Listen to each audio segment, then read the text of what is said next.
bina tugenda gezaako bikuba mu torch tugenda kubanga tubyetegereza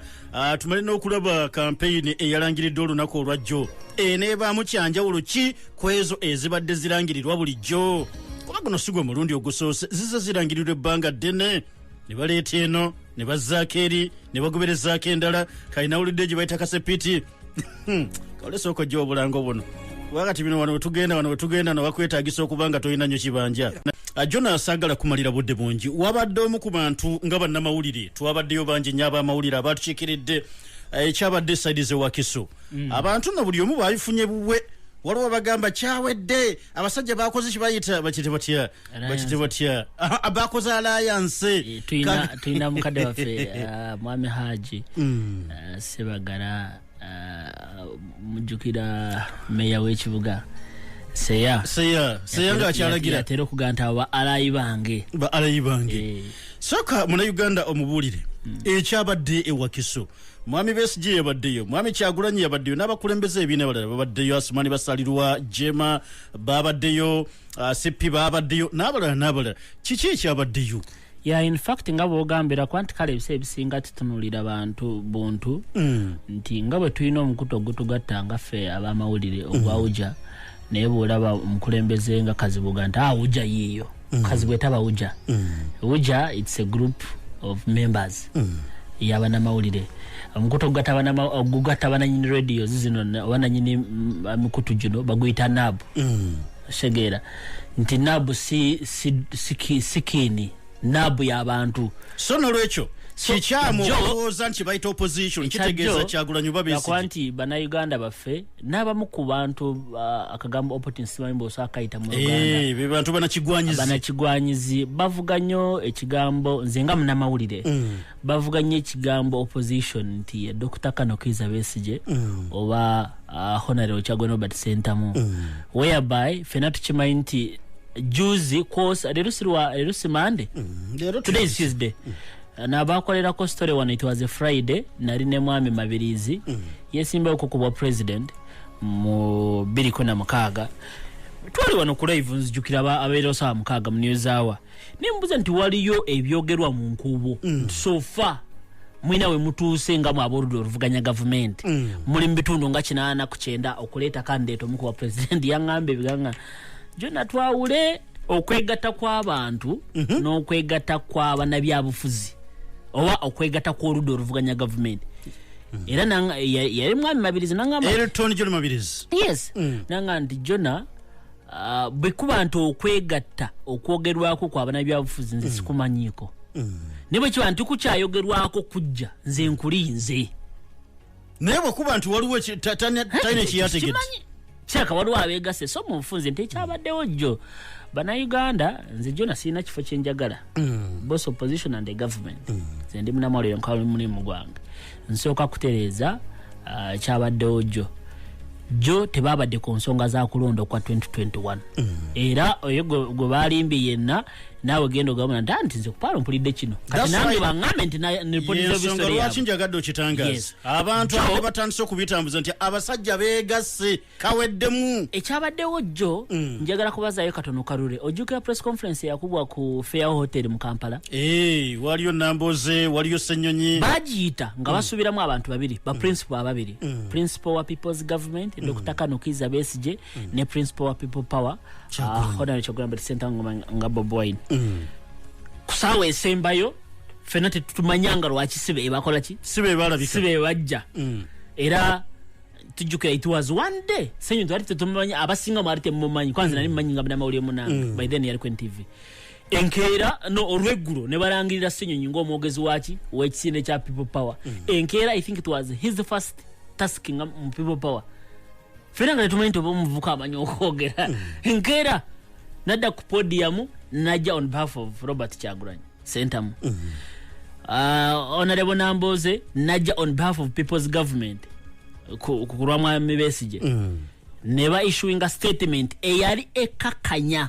embeera eyebaddewo mu ggwanga olutalo lw'amaanyi ku social media amaanyi goli kifeesi goli kimanya gwo contest ndemeka negana biveeko oli moro kavuganya ebireebye gwe wakava oli muyayo badde muyimbi waliwo ebigambo bingi nga bakoze ne tiimu zaabwe ne bagamba no kulwa obulungi bw'eggwanga lyaffe Uganda kulwa obulungi bwa future nga let's have this statement ne kano kagateko nga olwo n'abatandise okukola ebikundi ebirumba abakulembeze nga ku Besigye butwakira muja ne byali wawe mengo mbijukira so ne batuza press conference ne bagamba no this is eno singi yitino tambulamu yes buli omaine ndoza yanjawulo nefe nekirubira kyaffe kyekimu kujja ku Mwai 7 fena kujja ku government ne mbuyinza era press conference lwagivamu abasinga ne basooka ne bakola ki ne bakakkanamu ne basizinga fire ko babalaga nti nkuba dola ono abakiriza mu defiance bano bakiriza mu kulonda nefe nekigenda kye muntu okulonda bwe kujja tusakumujjako nti defiance bwe janga nga tukitekese bulungi tusakumujjako ekyo ne tukitegeera kati waliwo era still ne tudamu ne tambulako kati mabega ko wano omwezi guna bakugwa Robert Kyagulanyi Ssentamu yavayo n'akatambi kadakiika 9 nkajjukira mu Ruganda akoruzu nkale kadakiika 11 nga akatambi kano yali tarumba Besigye yali tarumba NRM yali tarumba yali akakanya bantu be okusinga aba people power okusinga ya emphasizing nnyo kumwa abatukiririzaamu then bali bana abasigadde abakuduvuga nabona abayinza nganti bwe yarawunzikana ganti si kirungi okusanga tate fena twerumba message yali nti bwe kibantu tuyagala Mwai 7 church kufuula nti oyina okumuvuma from Monday to Monday bring your issues on table challenge him by later issues ezawukana kuzamu 7 ega boba tokaende Dr. Kano Kiza Besigye tekikwetaga muvuma jaye ensonga zeke kuki nadda nabuze ekibuzo nanga nti njaba buze ekibuzo kino mwenna mwabakola ebyo mukolerani kofe sibye tukolera ki sibye tukiririzaamu bashegera nti Paro FM tuina engombo yaffe gye tambuliramu so Jona bwe wofuruma nokwebita kwata isigezo ino omulala gwokolera atali Paro kyali ekibuuzo kye mabega kawambejjukira ebise byonsobera nono vubuka muganda waffe Kato wa social media naye akakrossinga ebiseera ebyo ye nga alangiridde era mu bigambo ebyo nayiga kintu omuntu yenna nga tanabakwatula nti nze nsaze okubeera wa DP UPC ANT oba NRM tomulumbanga ebbanga lyamala nga ayogera ebigambo byaffe bibiri want people power our power fena mission 2021 kujjako Mwai 7 ebbanga lyamala nga abyogera fete tetuina kumulumba tetuina kumuvuma because oyaba presenting a message yaffe naye bwe buli kyencha n'ayatula oyo den tumanyi kati tugenda kukolagana naye mu mbeera ki endala ate si kumuvuma nga tumutegedde naye ideology ye yes nti Jona yasazeewo nti ndi wa ANT takyali wa FDC tekikugaana kumusemberera ne mwogera ne munyumya naye katoyomanya mutegedde nti takyayingira mu kisenge entamu oshegera so kyerajjawo okuvuma okwo era nsuubira waliwo akayogerwawo nti yali akamala okugalira amajege mu kisenge enkeera kyekibozibozi ekyavaayo ne wafuluma ekifaanani ng'ali ne Dr. Kano Kiza Besigye ne wafuluma ekifaanani ekyo lwekyafuluma omukutu ogumu ogwa social media guyita TVO ne gukubasoleraga nti BWIINO avudde mu kalulu k'eggwanga agenze Kyaddondo abo ne baga nti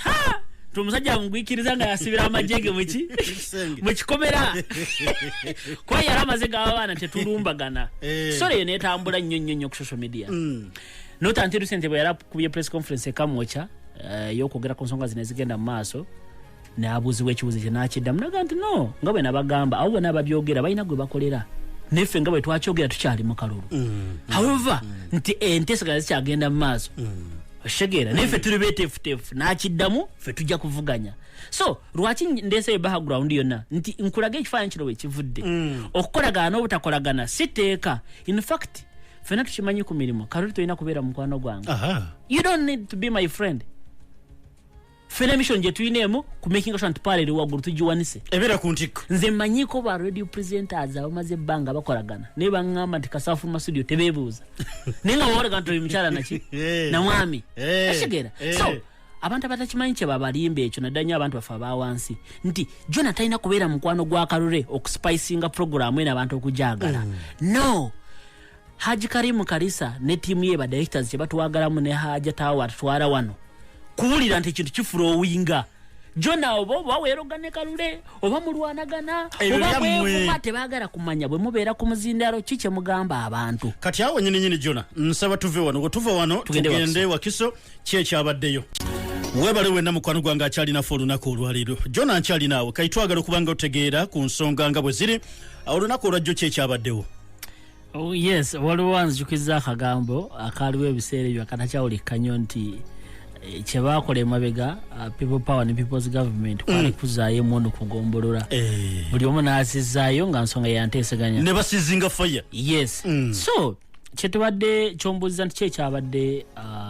ewakiso ku Flora Hotel ensonga enkulu olunaku olwajja okusinziira ku bakulu bano basinga kozi tebabaddewo bokka kuba nti babadde mu maaso ga kamera okusinga naye omukolo guno ogwabaddemu ekibiina kya jema oba kikulemberwa Honorable Asumani basaalirwa kwabaddemu ekibiina kya UPC newankubadde Peter Warubiri asodde tuuka era yasindisa obubaka kwabaddemu ekibiina kya DP naye newankubadde tebasindise mubaka NTC genda jogerera naye sawulidde nga bajja okubonayizinga mu abantu abatasobodde kubeerawo ntobo bandi badde bajja. Then ekibiina kya FDC nakyo kyabadde kwa party president waabwe yabaddewo then ekisinde kya people power. So ensonga yajjo teyabadde ya BWIINO Besigye yabadde ya bwoludo oluvuganya government opposition ng'ensonga enkulu adde batunuulidde ebintu byakulaba okusinga bakulembeza ensonga y'okwemulugunya butya President Museveni ne government nga bwe bakutemu ekirwadde kino ekya COVID-19 embeera yonna okuva mu Gwokusatu. Bagamba nti lockdown gye balangirira Mwami Kalule emenya amateeka olw'ensonga nti yes ekirwadde bakiraba weekiri naye ate etteeka lye beesigamamu ery'ebyobulamu okulangirira lockdown limenya amateeka kuba teriwa bunansi kyaba yeetaaga nti president yalina okulangirira embeera ey'akazigizigi nga president okuyita muteeka eryo eya state of emergency gy'atalangirira kubajjukira nti okusinziira ku bakulu bano banamateeka yadde Lord Mayor w'ekibuga Kampala Sarogirias Lukwago ne Honorable Asumani basaire owabugiri byabadde bakulembedde okusoma document eno ne balaga nti singa balangirira muteeka liri eryakazigizigi mu ggwanga essaawa eno Munnayuganda yandibadde ayina byafunyeemu mu mbeera eno nti ki nti amasannyalaze government yandibadde egeddiza nti at least emiwendo gidde wansi nti amazzi nga gado bandibadde bagajjako omusolo ne bagujjawo emisolo nga gino balandroad bino bina betucomplaining naddala nnyo bino ebintu ebyawansi ebinyigiriza omuntu wa bulijjo mu state of emergency oba embeera y'akazigizigi mu ggwanga government bino bine beerina okubyeddiza ebeerina okutuula wansi ne ba stakeholders embeera tugiraba eganye naffe batuule wansi wabula baga nti President Museveni ye yakolesa ekitiibwa kyega president ne side era y'ebyobufuzi ne balangirira mu ango y'ebyobulamu ekyabaleetera okukolesa omukisa guno okwiginoowalinga bino ebisigadde byonna ne batuuza emirimu gy'abantu banabyabufuzi ne badde waka banadiini ne badde waka nti kyovala nti president saawa eno avayo nalaga nti nti kafiya saameka saawa emu nti yes egira eri awo nti bodaboda kubire muve mu kibuga naye bwodda muteeka tekiriiyo okitegeera because eneteeka lya Ministry of Health teryogera ku bino byonna lyo likoma ku ango ly'okuwa abantu guidelines mu ango y'ebyobulamu so abakulu bano baadde bemulugunya nti president ekyo yakikola mu bukyamu era nga basaba bwe kiba nti kituufu kyetaagisa its are to revisit baddemu buto balangirire embeera eyakazigizigi okitegeera era wano ne balaga ebyokulabirako bingi nti twogera ku baana kubaza mu masomero naye omuzadde gw'ogamba kuza omwana ku ssomero talina ssente saawa eno ne banannyini masomero bennyini bogamba nti amasomero gatandike si malongoose they are not renovated embeera si nnungi ku masomero so ne bagamba nti kati kino kirina okukolesebwa kitya ne baproposinga nti government erowooze ennyo ne basaba nti next term essomero lyonna byonna batandikidde abaana tebalina kusasula school fees government is not taking a care mu ango eyo abaana nga tebasasula school fees tamu eddako obaddi because azade tebalina sente then bano banayini masomero bagenda kulabirira batya abaana n'amasomero still government taking obuvunaanyizibwa bwayo okulabirira abasomesa n'amasomero gano okulaba nti abaana bano baddamu okusoma bayogedde ku nsonga ya balandroad basabye emyezi gyabadde 8 batenants bayogedde ku bakozi namwe abeebaka abakozi n'abeebaka siibawudde mulimu abakolera mu arcade abapangisa amayumba for business issue naffe bajjo n'abaleeta otulo mu nyumba naye okubadde tulina kutukolera ennyumba gy'osulamu yes myezi 8 ekuweebwe nga tosasula ngani asasula government ngaye nsasulira ne landlord afunira muwa landlord babale sente ze zabadde afuna myezi gino 8 government emcompensating 50%. okay ashegera okay then bank ebadde mu banja kati government engaging Bank of Uganda engaging banka zino gundi gano emisolo gino gye badde bajjako kyebyo nebyo bijibwewo nokuno omusolo gw'amayumba gwe bayogerako gujjukira gwali ebizo nga wempaawo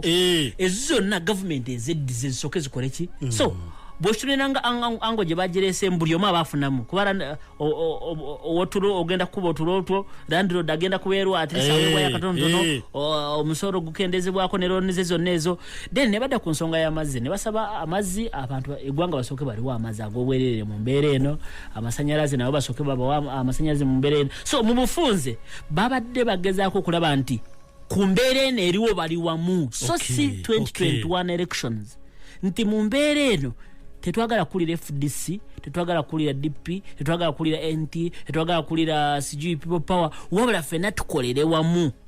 tuteeka akazizo kuki government ku government eyamba abantu bayo mu mbeera eno batongorezamu enteekateeka gye bayise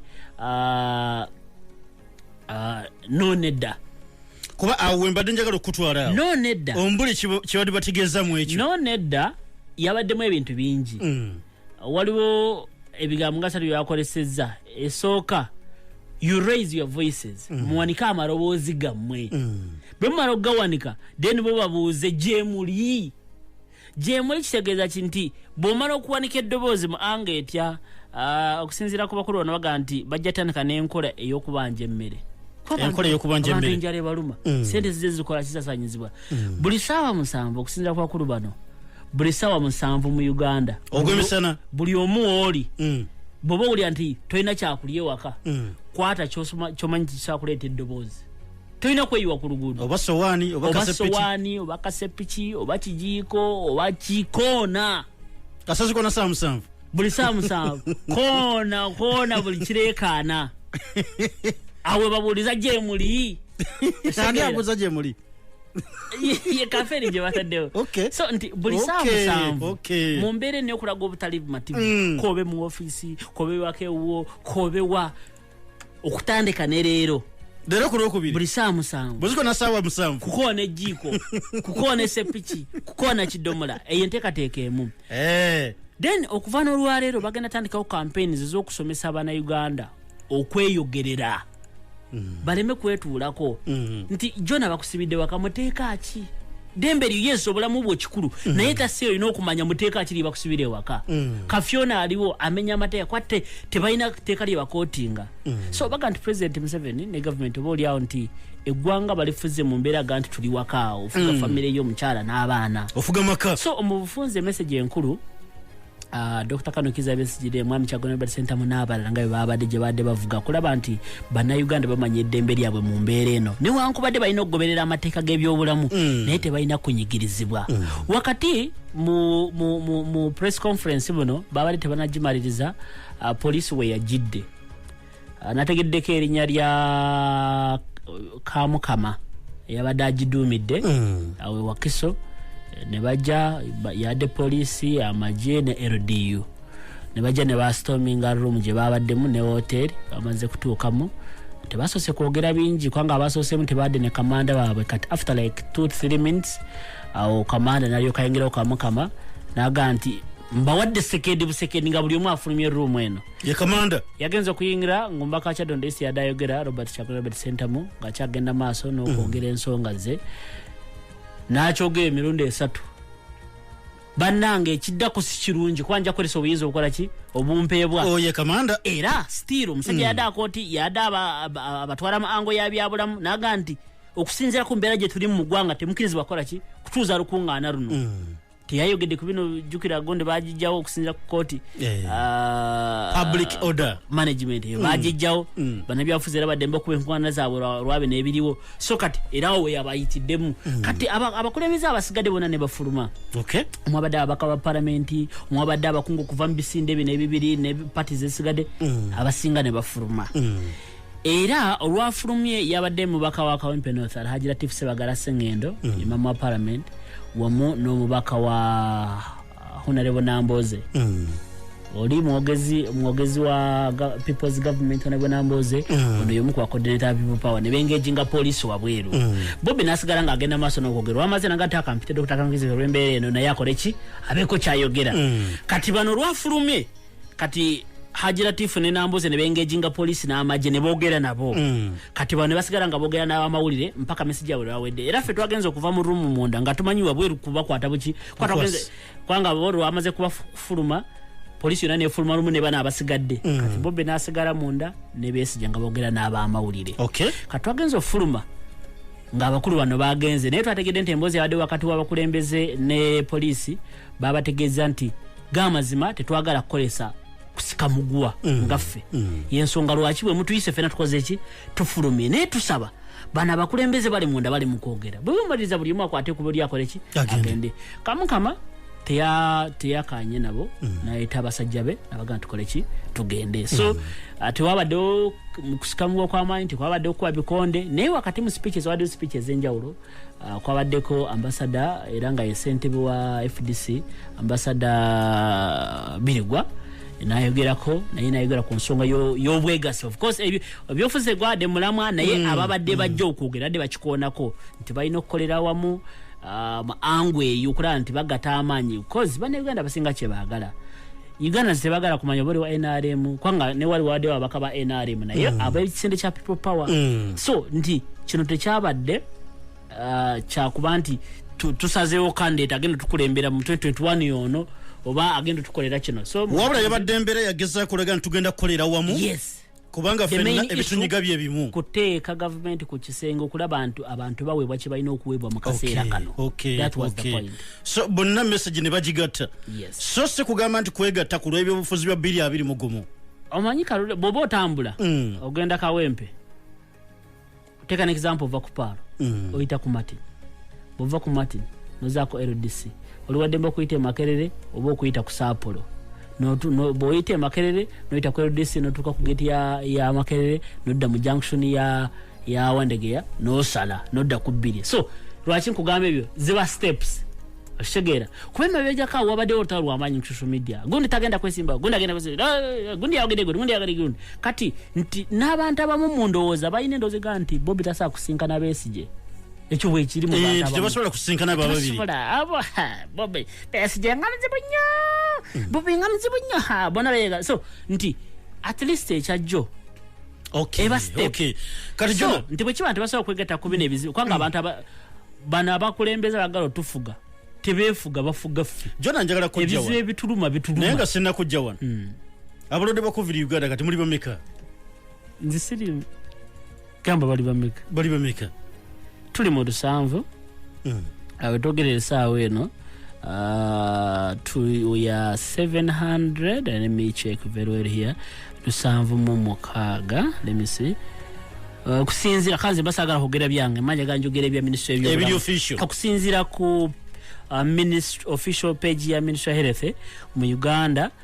olunaku olwajjo zadde saawa 5 ez'okumakya ne batuwa cases 9 cases 9 zino nezongerwa ku balwadde babadde 609 mu emabega kaawo kati saawa eno bali 705 cases 705 zezakawezibwa mu Uganda wabula buli wenkusomeranga cases zino okwata ezo nojjako zino zengenda okukuwa wansi recoveries so far ziri 299 abakawona abakasibulwa nga bawonye bali 299 kati bwokwata 705 that is 705 minus 299 kyosigazawo those are active cases active cases be baba abalwadde abakyali malwaliro bajjanjabwa then kyekyensobola okugamba ku nsonga y'ebyo kwasagala byongereza kimala kuba nti nsubira eno story wagikoze twayogerako story eno ku Sunday eyanamuyimbwa ng'abanja Bad Black nadde nsoma ku statement ya ministry y'ebyobulamu yamweganyi ngojeko ekyokumwegana batwaddeka background kandi president oluvannyuma lw'okuvaayo oga nti bannange tweyambe abantu bangi baavaayo okuyamba government era abamu ne basaba n'okusaba okubaako kye bakiikirira omukyalo no mweyajira nga ntanze n'abantu bange bwe bati nsaa kubogerera era minisitule ganti ono yali musanyufu nnyo okutambuza obubaka bwe so n'olwekyo tebalina contract na muntu yenna kuba ebitongole bingi byavaayo n'abantu lwakuba nti nze point gye naatadde nene ya wansi point esooka 1 2 3 4 5 6 point number 7 gamba ki nze ni mukozi wa pan I fall ngwa wansi wa media company gye mba nkolera obubaka buno bugenda babakama bange ba director ne bakabanga batwala wano ba hajatawa ne OPM wekiba akasente kafe kajja kano no kubanja kubanja ekyage sisi wavubi government mu document yandisengedda mu bad braka yakabibwete ebyago tusigenda bikudamu kwanga asubira wa tugende kwekyo the government of Uganda only paid yasasula banoboka baruwa the government of Uganda only paid for airtime on radio basasula sente ezokola omulimu gwabwe ku radio television station nezi TV and communication consulting limited and other media agencies recorded from Patriotic Uganda. So radio basasula chovera nkugambe buno baka bugenderi bakama banga ajati yebere kaya time akavayo sio nange nende simu sa kuteeka ko tuliwo ntukala katabu kala kasi kintu ngere tumaindi so mu bufunze okusinzira ku bantu babanja government chovera ka contract kikulu nnyo sawe ntula bamawulira agatambula mu side eri entertainment abajigoberera bananga abafa baba nebizibu yadde baba fudde kati ekimu kino waliwo abakyamukirira president agambe tugende tuyambe gwe novaano kuyamba nongo osubira sente onaga tujja kusasula nawe notambulira ku kigambo ky'abakulu wansi bagambe they don't have any contract kati bw'oba ogenda kukola ekintu ebimu owandiike